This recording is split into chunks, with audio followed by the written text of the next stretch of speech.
தமிழ்நாடு பாண்டிச்சேரியில் 40 தொகுதிகளிலும் இந்தியா கூட்டணி வெற்றி பெறும் என்பது இந்திய அளவில் மற்ற மாநிலங்களிலும் இந்தியா கூட்டணி வெற்றிக்கு வழிவகை செய்திருக்கிறது.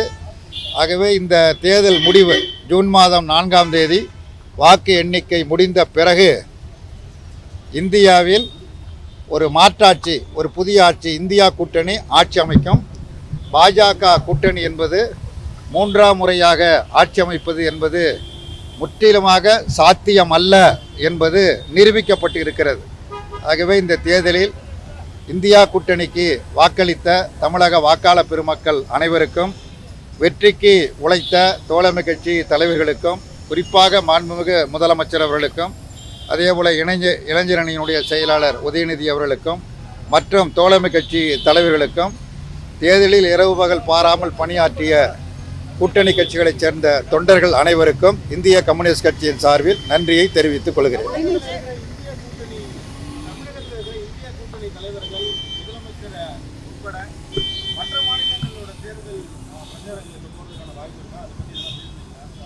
அதை பற்றி நாங்கள் பேசலை.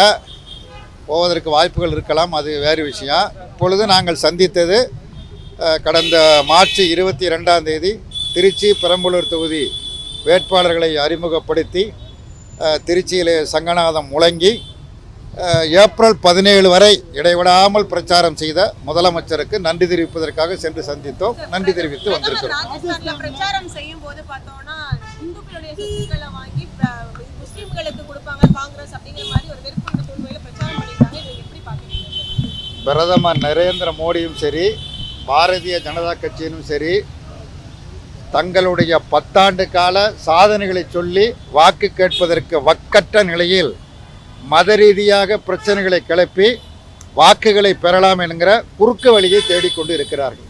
அதாவது நாட்டினுடைய நலன் முக்கியமல்ல, நாட்டு மக்களுடைய நலனும் அவர்களுக்கு முக்கியமல்ல. ஏதாவது ஒரு வகையில் மத ரீதியான மோதலை உருவாக்கி மக்களை பிளவுபடுத்தி வாக்குகளை பெற்றுவிட வேண்டும் என்கிற குறுகிய சிந்தனையோடு பிரதமர் செயல்படுகிறார், பாஜக செயல்படுகிறது. நாட்டு மக்கள் நிச்சயமாக இந்த குறுகிய நோக்கத்தை நிராகரிப்பார்கள்.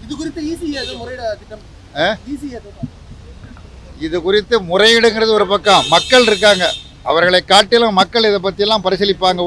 ஒரு பிரதமர், நாட்டினுடைய பிரதமர் 10 வருஷம் ஆட்சியில் இருந்திருக்கிறாரு. 10 வருஷம் ஆட்சியில் நான் ஆண்டுக்கு 2 கோடி பேர் வீதம் போய் 20 கோடி பேருக்கு வேலை கொடுத்தேன், வெளிநாட்டில் இருந்த கருப்பு பணத்தெல்லாம் மீட்டு 15 லட்சம் வங்கி கணக்கில் வரவு வச்சுருக்கிறேன், விவசாயிகளுடைய பிரச்சனையை தீர்த்திருக்கிறேன், தொழிலாளர் பிரச்சனையை தீர்த்திருக்கிறேன், விலைவாசியை நான் கட்டுப்படுத்தியிருக்கிறேன், பெட்ரோல் டீசல் சிலிண்டர் விலை உயராமல் தடுத்திருக்கிறேன் என்று சாதனைகளை சொல்வதற்கு எதுவும் இல்லை. அதன் காரணமாக இந்து, முஸ்லீம், கிறிஸ்தவர், சீக்கியர் என மத ரீதியாக மக்களை பிளவுபடுத்தி வட மாநிலங்களில் தமிழ்நாட்டில் 9 முறை சுற்றி சுற்றி வந்தார். பூனை உரிய சுற்றுவதைப் போல சுற்றி சுற்றி வந்தார். இங்கு எதுவும் கிடைக்கவில்லை.